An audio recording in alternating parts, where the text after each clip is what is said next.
Professor Peter Pitts, President and co-founder at the Center for Medicine in the Public Interest. Welcome to Al Arabiya, sir. My pleasure. Thank you for having me on again. A great honor. Now that we have Pfizer and biotech have submitted for emergency approval from the FDA, we expect the others, Moderna, AstraZeneca, Johnson & Johnson, also will be applying very soon. Can you walk us through the process through the FDA to get an approval in such urgent cases? Once a company submits its full data package to the FDA, they can also request what's called an emergency use authorization. That means even before the FDA does its complete review of the information, they can allow certain parts of the US population to actually begin getting vaccinated. In fact, there will be an advisory committee hearing early in December to review the data from Pfizer-BioNTech. I suspect that shortly after that, Moderna will have a similar type of conversation with the agency, so that probably even before the end of this year, at-risk populations in the US, as well as essential healthcare workers and other essential workers such as teachers and public safety officials can begin to get vaccinated.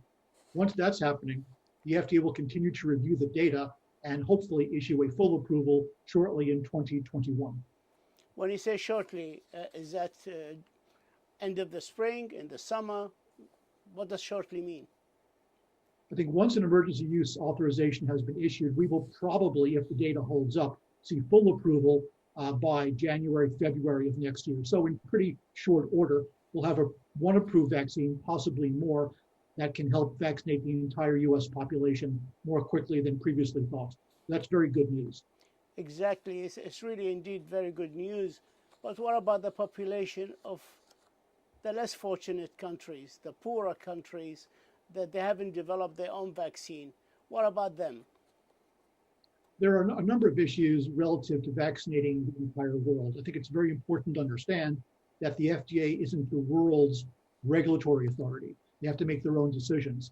Once the FDA reviews the data, that's one data point that other countries will have to review. I think that what's crucial relative to non-Western countries is making sure that these populations have access as well as points of access so that the entire world can get vaccinated rather than simply the more advantageous Western countries.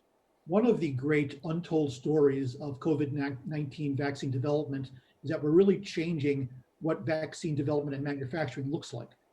The Pfizer-BioNTech and the Moderna vaccines use what's called mRNA, messenger RNA technology. And this is safer because it doesn't actually use any aspect of live virus. It's also less expensive to produce, it's safer to produce, and we can scale up globally more quickly. And it's also less expensive. So this is a great victory. As we move forward, even beyond COVID-19, in planning for the next pandemic, because it's likely that there will be one of the lessons learned is that we can scale up faster with this new type of technology. Do you have a preference for any one of the particular in the way that these vaccines works? As an expert, as somebody who understands vaccines and the technology behind it, do you have a preference? I think when we talk about which vaccine is best, we need to look at the data. Both the Pfizer and the Moderna vaccines are claiming to be 95% effective. And that's really quite astounding. Anything above 60% is a public health victory. 95% is outstanding. So I will take any vaccine that's cleared by the FDA that I can get. I think that obviously one company's vaccine isn't going to be the only one available. We all need to have faith in the vaccines that are approved by the FDA. So speaking personally as both a public health professional and also a citizen, I will accept any vaccine that is approved by the FDA with those types of efficacy numbers. It's really quite an outstanding public health victory, and people need to have faith in the system. You just told me that the mRNA vaccines are safer. So how come you don't pick one of these two? There are always many different paths to a desirable result. The mRNA technology is new. I think it's a tremendous addition to the COVID-19 armamentarium, but that doesn't mean that other technologies are not equally as robust and important. We need to look to all technologies and most importantly, to the data that they generate. One of the downsides to mRNA technology is that it requires quite significant and technologically advanced refrigeration. That's going to be tougher in some areas than others. That's why it's important to have multiple vaccines that can be stored and shipped at different temperatures, for example. That's why more vaccines are better than fewer. How confident are you that the Pfizer and the Moderna vaccine will be approved by the FDA, despite of the fact there has never been a commercial product utilizing this new technology, the mRNA, for approval for use? I'm confident that once the data is fully analyzed by the FDA, that both the Pfizer-BioNTech and Moderna vaccines will be approved. We have to remember that this is not the first time that the FDA has had access to the clinical trial design or early data. These companies work very closely with the FDA in designing their clinical trial protocols, as well as their manufacturing strategies. So the FDA is not going to be surprised by what it sees. So hopefully, if we believe the public announcements of both of these companies, the FDA should in pretty short order approve both emergency use authorizations, and then a little bit further into the new year, approve the vaccines for full use in the general population. I'm very optimistic that this technology is going to work very robustly. How important is this mRNA vaccine technology to be able to combat new pandemics in the future? And will we ever be able to manufacture vaccines that do not necessitate a high degree of freezing, which makes it difficult to store, difficult to distribute? mRNA technology is new. We'll be able to use it right now to fight COVID-19, and that's incredibly important because it's less expensive to produce, it's safer, and we can scale up globally more quickly. As we move forward and the technology advances, I believe that the refrigeration issues will be mitigated. They'll be able to be refrigerated at lower temperatures.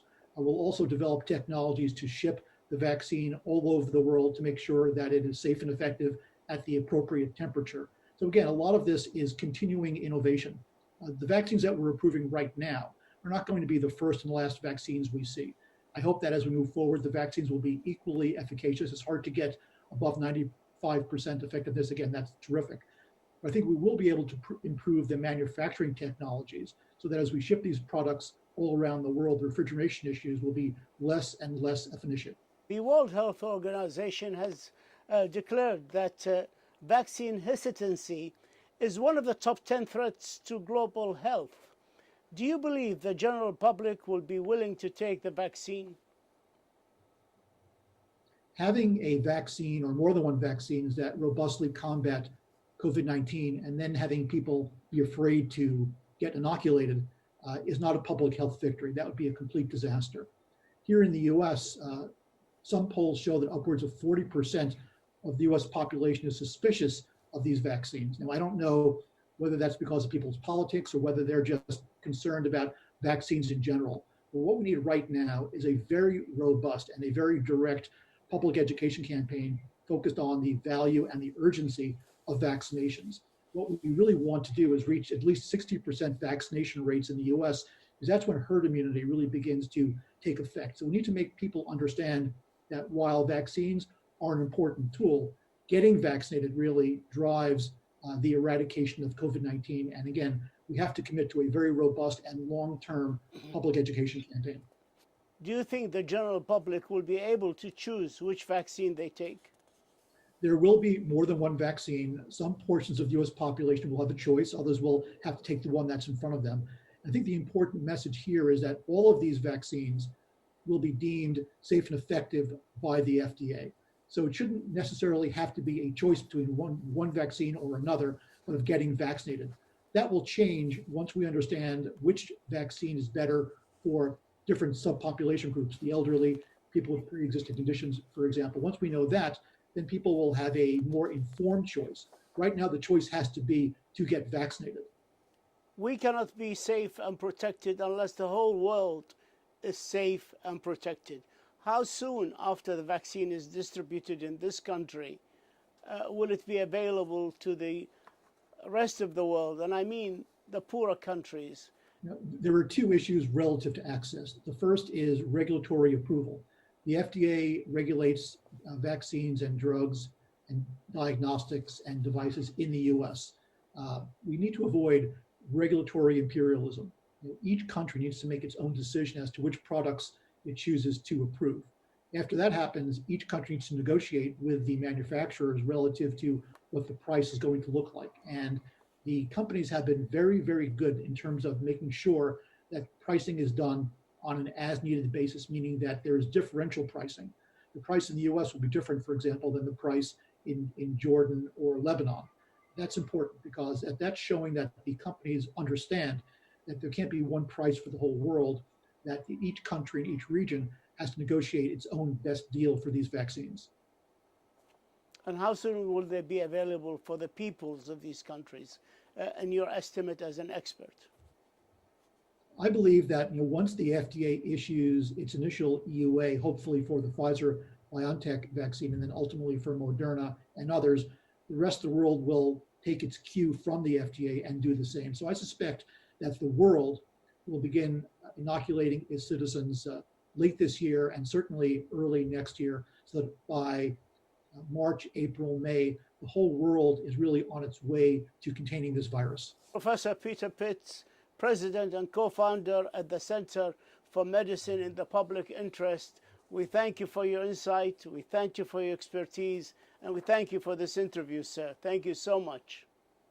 My pleasure. Be safe. Thank you very much. Thank you.